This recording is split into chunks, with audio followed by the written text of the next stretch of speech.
ಜೈ ಭಗವಾನ್, ಎಲ್ಲರಿಗೂ ನಮಸ್ಕಾರ. ಇವತ್ತು ನಾನು ಕೊಲ್ಲಾಪುರದ ಮಹಾಲಕ್ಷ್ಮಿ ದೇವಸ್ಥಾನಕ್ಕೆ ಹೋಗ್ತಾ ಇದ್ದೀನಿ.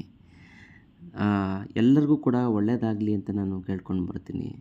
ಮತ್ತು ಯಾರ್ಯಾರಿಗೆ ಒಳ್ಳೆಯದಾಗಬೇಕು ವಾಟ್ಸಪ್ಪಲ್ಲಿ ನನಗೆ ಮೆಸೇಜ್ ಮಾಡಿ, ಅಥವಾ ಇನ್ಸ್ಟಾಗ್ರಾಮಲ್ಲಿ ನನಗೆ ಮೆಸೇಜ್ ಮಾಡಿ, ಫೇಸ್ಬುಕ್ಕಲ್ಲಿ ನನಗೆ ಇಂಥದ್ದು ಕೇಳ್ಕೊಳ್ಳಿ ಗುರುಗಳೇ ನಮ್ಮ ಪರವಾಗಿ ಅಂತ ಹೇಳಿ ಖಂಡಿತವಾಗ್ಲೂ ಕೂಡ ನಾನು ಕೇಳ್ಕೊತೀನಿ. ನಿಮಗೆ ಹಣಕಾಸಿನ ಸಮಸ್ಯೆ ಬಗೆಹರಿಲಿ, ಮತ್ತು ಸೈಟ್ ತೊಗೋಬೇಕು ಅಂತಂದರೆ, ಮನೆ ಕಟ್ಟಬೇಕು ಅಂತ ಬರಬೇಕಾಗಿರೋ ದುಡ್ಡು ಬರಬೇಕು ಅಂತಂದರೆ ನೀವು ಒಂದು ಇದನ್ನು ಕಳಿಸಿ, ವಾಟ್ಸಪ್ಪಲ್ಲಿ ಕಳಿಸಿ, ಮತ್ತು ನಿಮ್ಮ ಹೆಸರು ಮತ್ತು ನಿಮ್ಮ ಮನೆಯವ್ರ ಹೆಸರನ್ನ ಕಳಿಸಿ. ನಾನು ಅಲ್ಲಿ ಹೋಗಿ ಕೂತ್ಕೊಂಡು ಎಲ್ಲರಿಗೂ ಕೂಡ ನಾನು ಸಂಕಲ್ಪವನ್ನು ಮಾಡ್ತೀನಿ. ಒಂದು ಕೆಲಸ ಮಾಡಿ, ನೀವು ಎಲ್ಲರೂ ಇನ್ಸ್ಟಾಗ್ರಾಮಲ್ಲಿ ನೀವು ನನಗೆ ಅದನ್ನು ಕಳಿಸ್ಬಿಡಿ, ಡಿ ಎಮ್ ಮಾಡಿ. ಅಕಸ್ಮಾತ್ ಇನ್ಸ್ಟಾಗ್ರಾಮು ಎಷ್ಟೊಂದು ದಿನ ಓಪನ್ ಮಾಡ್ಕೊಂಡಿಲ್ಲ, ಗೊತ್ತಿಲ್ಲ ಅಂತಂದರೆ ಫೇಸ್ಬುಕ್ಕಲ್ಲಿ ನಿಮ್ಮ ಹೆಸರು ಮತ್ತು ನಿಮಗೇನು ಸಂಕಲ್ಪ ಇದೆ, ನಮಗೆ ಸೈಟ್ ತೊಗೋಬೇಕು, ಮನೆ ಕಟ್ಟಬೇಕು, ದುಡ್ಡು ಬರಬೇಕು, ಯಾರೋ ದುಡ್ಡು ಕೊಟ್ಟಿಲ್ಲ, ಇದನ್ನು ಹೇಳಿ.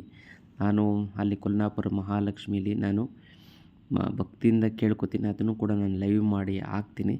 ಖಂಡಿತವಾಗ್ಲೂ ಕೂಡ ನೀವು ಈ ಒಂದು ನಿಮ್ಮ ಒಂದು ಅದ್ಭುತವಾದಂತಹ ಒಂದು ಸಂಕಲ್ಪವನ್ನು ಮಾಡಿಕೊಳ್ಳಿ.